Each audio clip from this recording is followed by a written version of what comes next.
I've written a short book, um, and I am beginning to revise it. Every book needs editing and revision. Now, this is the file I've opened, YouTube NFL Business Book. I have not decided the title. I copy and paste the introduction and rewrote it for this YouTube video. Super Bowl is trademarked. I don't own the trademark. It didn't ask permission. I'm just showing this YouTube video about revising my book and what it's about. This is just a draft in revision. I'm going to just read aloud. This is a short introduction, 4 pages.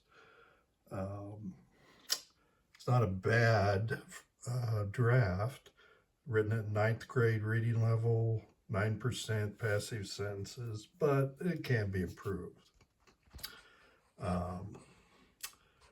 The short book that I have written and that I revised surveys and discusses aspects of how changes in the NFL's business practices changed how the NFL champions have been determined. First part, what I call the Vote of Kings era. Now determined by a single game called the Super Bowl in 1920, the pro football business, now named the NFL, National Football League, determined its champion by vote of the owners.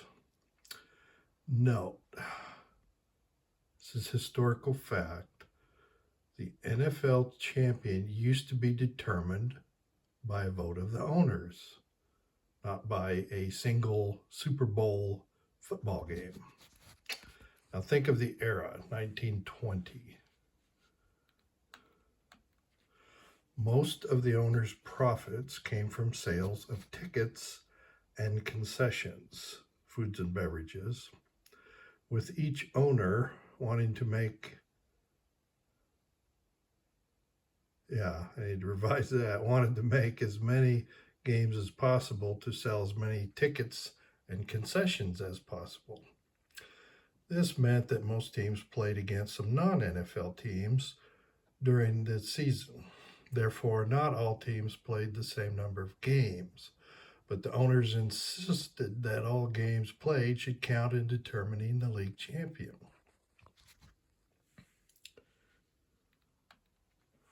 Since their winning percentage used different numbers of games played by the different teams, to prevent unfairness, the NFL team owners decided they would vote on who should be champion.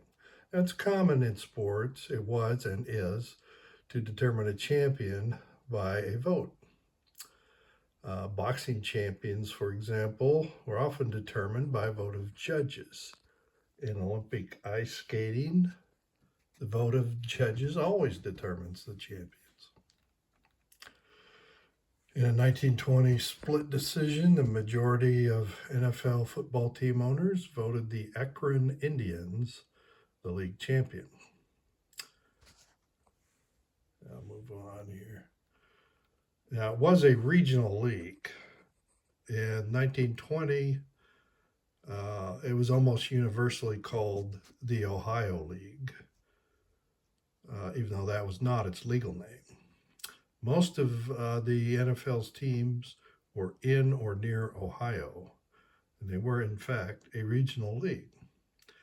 However, they wanted to be thought of as a national league. Therefore, they renamed their league the National Football League. Branding is more important in business and politics than facts. They were a regional league, in fact, but they named themselves or renamed themselves the National Football League because they wanted people to think of them as national. They didn't become a National Football League for 30 years.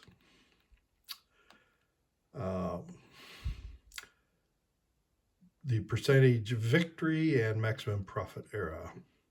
Now, they also changed the rules for league champion determination purposes so that each team would play the same number of games. The champion would be determined not by a vote of the owners, but by best winning percentage. That's what they understood the ticket buying uh, fans wanted, so that's what they did. Now, teams could still play non NFL teams to make money, but those games would not be counted in the league standings. The NFL is a business, it's in the for profit entertainment business.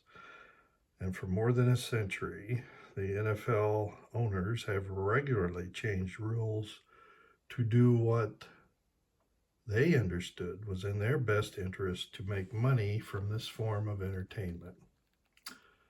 Despite what some sports fans think and some sports commentators say, not then nor now, are the NFL owners' goal to create rules to do what may be the best way to determine a champion. Their goal is to make money.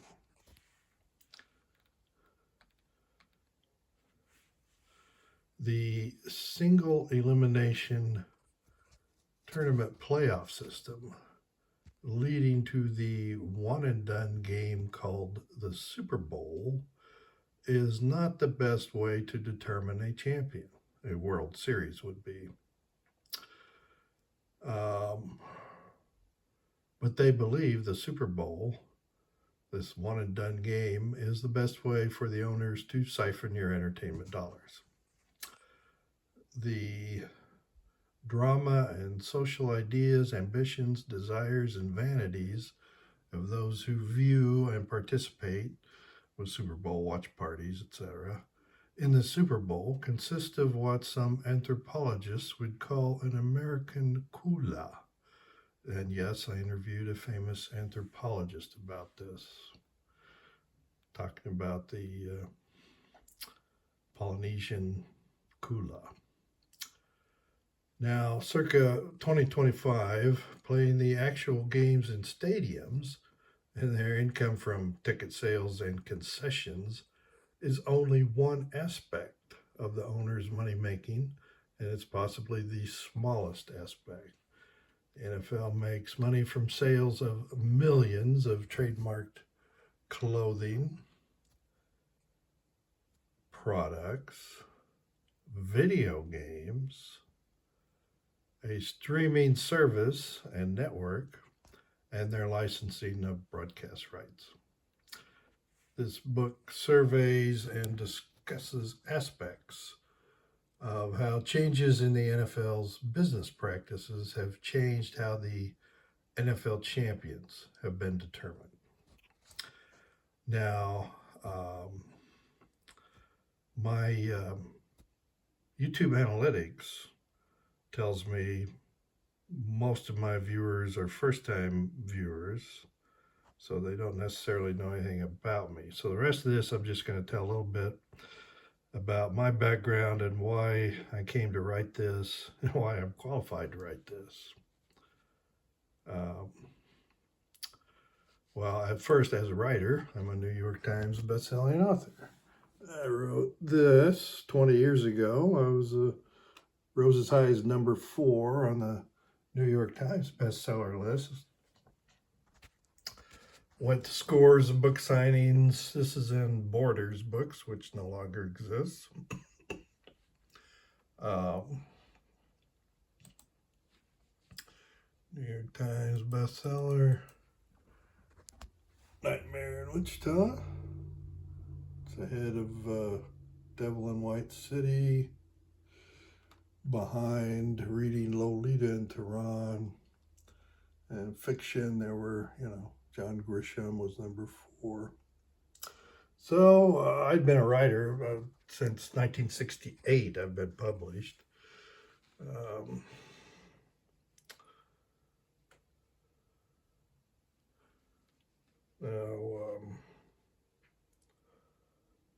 It's not the only book I've written. Language of Evil, not a true crime book. But my colleagues, friends, some family think it's almost comical that I'm known for being a true crime writer.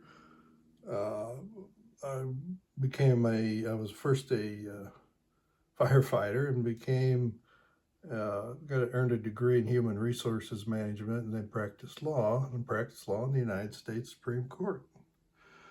Here's a petition for writ of certiorari in the United States Supreme Court.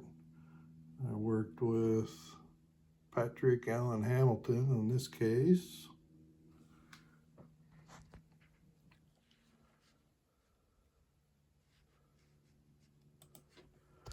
Earned my degree from a private Quaker school, Bachelor of Science, Human Resources Management. It's back in the 1980s. I worked as a consultant in HR. And as I said, practiced law in the Supreme Court.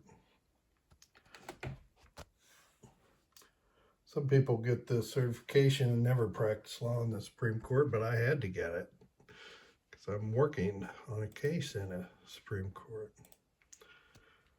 So, did a lot besides legal practice and HR consulting.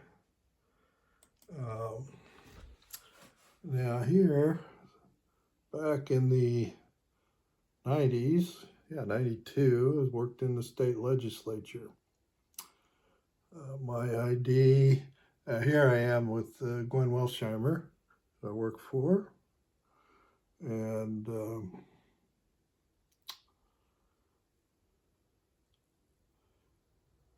so what they would do is Gwen or Kathleen Sebelius or somebody would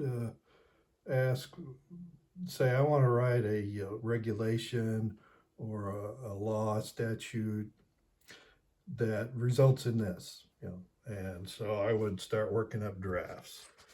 Now, it's always a team effort, and the politicians decide what the laws are, but I learned how to write and did write over the decades I worked, ordinances, statutes, regulations at all levels: municipal, county, state, federal, and military. So I haven't had I've written 20 million words for others over my adult life, but most people only think of this, commercial popular books, genre writing. I've done that too. And anyway, I'll post another video once I've got some more to say about this writing.